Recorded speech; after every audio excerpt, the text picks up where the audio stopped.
Hello and welcome to the AMA Update video and podcast. Today we're checking in with friend of the show, Dr. Peter Hotez, the Dean of the National School of Tropical Medicine at Baylor College of Medicine and co-director of the Texas Children's Hospital Center for Vaccine Development in Houston. I'm Todd Unger, AMA's Chief Experience Officer in Chicago. Dr. Hotez, welcome back. It's great to see you. It's great to see you, Todd. It's been a little bit, but I'm happy to see you. It has been 6 months and a lot has changed, but unfortunately, one thing hasn't changed, which is the level of anti-science aggression that we've seen grow over the last few years. And in the "I can't believe I know someone this is happening to" file, you recently had a very public run with this kind of aggression when Joe Rogan challenged you to debate Robert F. Kennedy Jr. about the safety of vaccines on his show and offered a startling $100,000 charitable donation for that appearance. And then, thanks to a pile-on via Twitter, that amount quickly grew to $2 million and prompted online harassment, death threats, and even physical stalking. So before we get into the details, I just want to ask, how are you doing? I hope these threats have subsided. Yeah, doing okay. Actually, this actually began a few days before. Many people don't realize it. I liken the start of this to Steve Bannon, of all people, publicly announced on his social media feed that I was a criminal, which I thought was kind of interesting given the source, and I think that may have started this whole wave, because it seems like a pretty coordinated wave from people with political motivations. And so then on the Rogan podcast, RFK Jr. started going after me, saying the usual nonsense that tied to the pharma companies and Pfizer, totally tone deaf or deliberately misleading, because in fact, as we've been talking throughout the pandemic, we've developed at Texas Children's Hospital in Baylor a low-cost COVID vaccine technology that was licensed with no patent to vaccine producers in India and Indonesia. More than 100 million people received our COVID vaccine technology at the lowest possible cost, $2 to $3 a dose, no patent, minimizing strings attached. So we actually provided an alternative model that said you don't need to be a multinational pharma company to do this. So, if anything, we helped maybe kept some of the big companies out of some of their biggest markets. So it's just the opposite. But that's just an inconvenient truth for these guys. And so, and then came the pile-on. Elon Musk, of all people, started trying to discredit me, and then Roger Stone weighed in. So it was really quite a den of thieves. And the problem is, when that type of attack is launched, it's not the first time that happened. If you remember, Todd, we spoke about a year beforehand. It was actually on the day I was co-nominated for the Nobel Peace Prize. That evening, Tucker Carlson launched a rant against me, and that set off a similar wave of aggression. So when these guys, they know what they're doing, actually. When they lob grenades, they know the hordes will follow, and so it's been these unremitting attacks, with very much far right extremist leanings to it. So it's not been fun. I've already have built a really good relationship with the Houston Police Department, the Texas Medical Center Police, the FBI, the Anti-Defamation League. It's out of necessity. So, and they quickly rallied and helped out. But it's unfortunately, it's part of the new normal of standing up to this anti-vaccine, anti-science aggression. It's become what started out with phony baloney around autism. And that's how I got involved, because I'd written the book Vaccines Did Not Cause Rachel's Autism, which made me a public target, has now become more or less a political movement with a lot of far-right extremist leanings. And that's what I'm going up against. And so that helps people to understand why Steve Bannon would be targeting. And these are people I've never met, Steve Bannon or Roger Stone and that sort of thing. So it's we can talk about some of their potential motivations, but that's what we're dealing with. It's still pretty rough out there, but I can't tell you how grateful that I am to you and to the American Medical Association, to the AMA, for your support throughout the pandemic on a number of fronts, including this. And so AMA has been really one of the good guys through all of this, and that's deeply meaningful to me. Now, you ultimately decided not to engage in this debate. You've had a lot of support from the news media and from the scientific community for that decision. Was this a hard decision for you? Is it something you would ever even consider doing or think about it as being worth doing?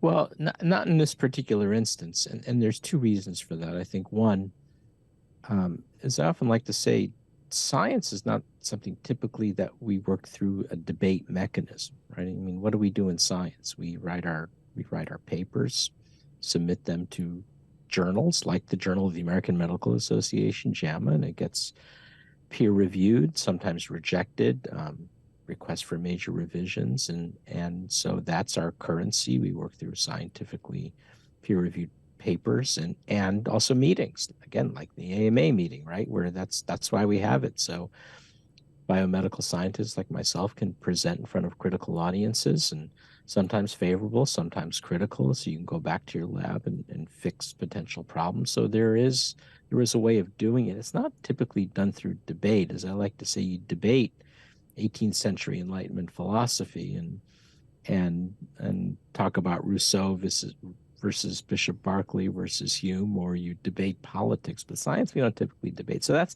a general rule. Maybe there's some exceptions. We don't typically debate science. And then there's the particular problem of RFK Jr., who I've tangled with for years, with a number of phone calls at the request of the U.S. National Institutes of Health to try to make him understand why vaccines do not cause autism. That was his original assertion. And those calls were an exercise in frustration because he would continually move the goalposts on what his beef about vaccines was. First, it was claims that was the measles, mumps, rubella vaccine that was causing autism. Then thimerosal preservative, and every time the scientific community would debunk that, then it would through large studies that were very expensive, often funded by U.S. taxpayers. And then there were claims that we were spacing vaccines too close together, alumin vaccines. So it became this kind of exhausting repertoire of whack-a-mole, where you would knock it down and come up with something else. Or it was the HPV vaccine for cervical cancer and other cancers. He said caused infertility or autoimmunity, and people have glommed onto that and copy-pasted that onto COVID-19 vaccines, which isn't true. Or they cause something called chronic illness. So and I knew that what would happen if I, quote, were to debate him or have a public discussion with him, it would just be this endless string of false assertions about vaccines that I'd always be one behind, debunking. And I'm sure he'd come up with something new. And because he's not committed to the truth about vaccines, he has another agenda. So I didn't see this. If I felt it was going to advance the science or advance the field, regardless of the money, I would have done it. But I think, talking with someone like RFK around vaccines in public actually sets the field back. And I was pleased to see that the New York Times agreed and the LA Times agreed, and so that was a number of other USA Today, came to my defense. So that was, and then people you would never expect in a million years. Mark Cuban was very supportive on Twitter, and then Mark Hamill from Star Wars. I have Luke Skywalker behind me, so so I got that going for me. Those are two very good marks to have on your side. And Captain Sulu from Star Trek, George Takei, came to support me. So that was very sweet and very kind. So, but I think the bigger message is this is a new normal, right? I mean, you're seeing these attacks on physicians, on healthcare providers, on biomedical scientists. You're seeing this play out right now, with these phony House hearings around COVID origin. They're real hearings, but they're based on a disproven premise that there was some sort of conspiracy to make the COVID virus, and that was never the case. And so how we deal with this, attacks, these politically motivated attacks, I don't think anybody has the answer. And the health sector, in many ways, doesn't really know what to do because they are politically motivated attacks. So the solution is going to have to be a political solution at some level. And then there are other things going on as well. When you talk to people from the political realm, it's interesting what they tell me. They basically said, look, part of this is Dr. Fauci is no longer paid for by the U.S. taxpayers, no longer a public employee. He doesn't have the same visibility. They need new boogeymen to target, and maybe you're one of those, Peter, and that's not fun, right? But that may be part of it. The other is, the politics that RFK Jr. is a third-party candidate, has the ability to take votes away from President Biden in the upcoming election, and so maybe that's what's going on there. They needed me to help prop them up, and I didn't go along with that. But again, now I'm out of my lane at this point, and so I don't know the basis of it all, but it's a very scary time for medicine and for science in America, and thank goodness for the AMA. That's all. I'll leave it at that. Well, you recently resurfaced an op-ed that you wrote for the New York Times back in 2017, before the pandemic, and it was called "How the Anti-Vaxxers Are Winning." And now, kind of in retrospect, that seems even more relevant today than it was when it was originally published. No, their arguments are the same. How have we seen the anti-vaxxers' tactics change and become more harmful over time? Well, it's grown in size and scope, and it started out with small non-governmental groups making false claims around autism, and in some cases, those groups were monetizing the internet, selling phony autism cures or nutritional supplements. And in fact, the Center for Countering Digital Hate, it's amazing we have to have something called the Center for Countering Digital Hate, says that these organizations are making millions of dollars monetizing the internet. And that's still around, but I think what you're seeing now is version 2.0, and it started around this concept of health freedom or medical freedom. And maybe it's because individuals like me were debunking the phony autism claims, and it was working, and they needed a new thing. And the new thing was to attach themselves to this concept of health freedom, medical freedom. They started getting PAC money, Political Action Committee money, here in Texas. And so it's become first and foremost a political movement, and it's really taken off during this time of COVID-19 and with deadly consequences. And ultimately, this is why we need to care about it, because I have a new book coming out in September. It's called The Deadly Rise of Anti-Science, and it basically says that 200,000 Americans needlessly perished because they refused a COVID vaccine during our terrible Delta wave here in Texas in the southern United States, and the BA1 and towards the last half of 2021, and the BA1 Omicron wave in early 22, way after vaccines became widely available. 200,000 Americans needlessly perished because they refused a COVID vaccine. So that this anti-science, and they were victims basically of this kind of anti-science aggression. So this anti-science movement is a dangerous political force, but we don't frame it in that context. Too often we toss it off as something called misinformation or infodemic, as though it's just some random junk on the internet, when in fact it's organized, it's well-financed, and it's politically motivated. Now it's a killing force. And that's why we need to care about it, is because if we're healthcare providers or biomedical scientists, it used to be enough just to want to save lives. And now an added burden is now trying to figure out a way to combat the anti-vaccine, anti-science aggression, because it has become such a killing force. Now, again, you have referred to kind of the political underpinnings of this, and I think one of the things you've said is to expect it to get worse as we get closer to the election.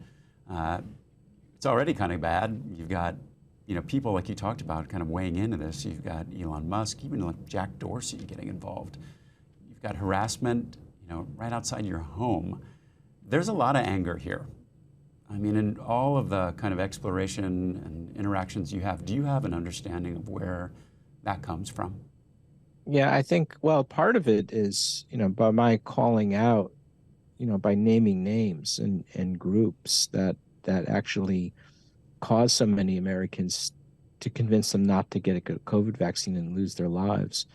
I think what you're seeing is kind of a doubling down. So, rather than use that as a pause for self-reflection, what they're doing is, I think they've decided that the best defense is a good offense. And what they're basically saying is it was not the COVID that killed Americans, it was the COVID vaccines, and attempt to blame the scientists for creating the COVID virus. So it's a way to revise history, to change the narrative ahead of the 2024 election. And I think that's part of it. And I would imagine, I don't see this abating. It looks like the attacks are continuing to step up, and unfortunately, I'm in the middle of it, or in some cases at the lead, which again is why I'm so grateful for the AMA, and why, I was especially grateful to receive your scientific achievement award.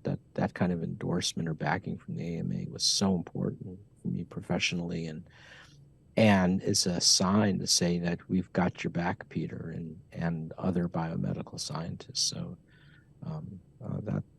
that's why when you give me the opportunity to talk to you in this kind of format, I always jump at the opportunity, because this is how you get the word out to healthcare providers, and to physicians and physician scientists, that you're not alone, that we know what's happening, and I think that's really important.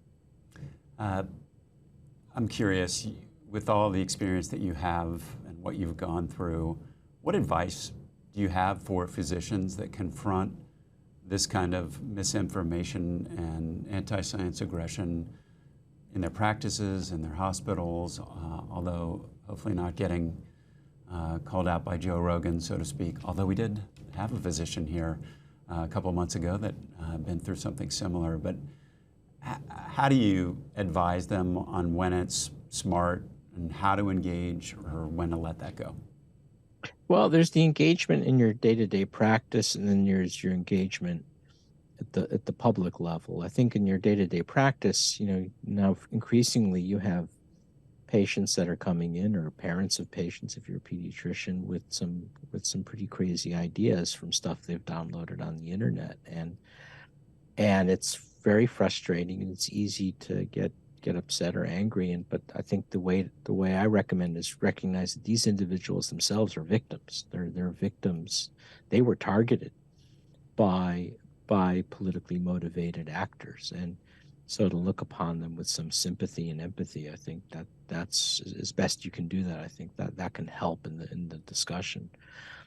At the public level, it's such a minefield right now, because especially on social media, what I do now is I have to, if I'm on Twitter, I turn off my replies.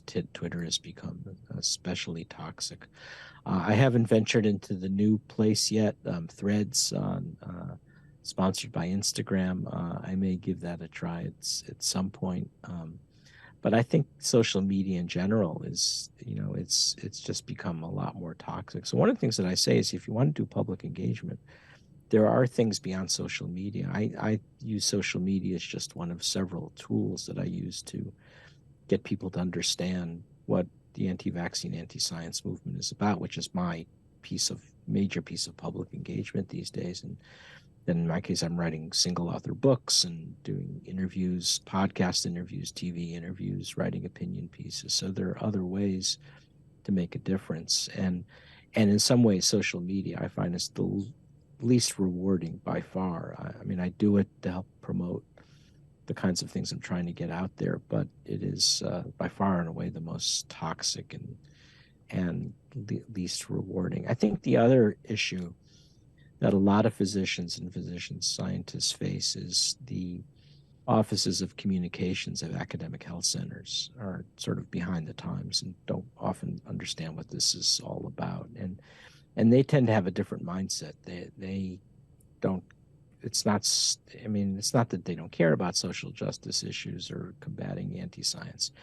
Their first responsibility is to look after the institution and make sure the institution is not placed at risk. So their priorities are somewhat different. So too often we get into this situation where scientists want to engage, or physicians want to engage or speak out, and basically, the message from the academic health center or the hospital is, well, you have some academic freedom, doc, ... but don't screw this up and place the institution at risk.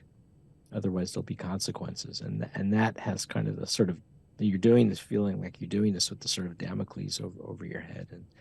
And so that's problematic. So we need to have the leadership of our hospitals and academic health centers a little more in tune with the times and recognize that many physicians or healthcare providers are doing this to save lives, because otherwise a vacuum's created, and that whole vacuum fills up with the RFK Juniors of the world, or the Joe Rogans of the world that are putting out health misinformation that's killing people. So, touting ivermectin over vaccines, that kills people, and has, my estimate again is 200,000 Americans have perished because of this stuff. And so that if we are committed to saving lives, we're going to have to find a way to work around this, even if it does at some level create some exposure for the institution. And so that would be a great topic, I think, at a future AMA summit or a conference, for instance, bring together some, leaders of academic health centers with physicians who are speaking out, and see what we can come up, not as a debate, but as a bona fide discussion of how we can start moving this forward, because it's not going away. It's getting more toxic and more dominant with each passing week, and they say it'll exacerbate as we head closer to 2024, and after that, who knows what happens. I guess my last question then, given what you've really just talked about, if we're in a situation where it's getting worse and you've got just the continuation of these kinds of conspiracy theories, and they're not fact-based, so if we can't fight this necessarily with facts, how do we fight it? Well, I think, one is it's still important to put out good information, and the AMA is doing that, and a lot of physicians and physician scientists are starting to do that. So we that has to continue. I think the problem is, though, that the anti-science or toxic communication is still dominant. And that's what you're seeing if you go to Twitter, that's what you're seeing when you go to other social media platforms or these podcasters. And how we combat that, I think, again, goes beyond the health sector and into the political realm. And I don't have an easy answer. I just know that it's becoming, this is probably one of the longest I don't know the answer to your question answers I've given in a while. But it is dominant, and it is scary, and in the past it was annoying. In the past it was taking away time from physicians' practice to deal with this nonsense. Now it's changed. Now people are dying because of it, and that's when it really does spill over into our lane. So we're going to have to find a way to address it.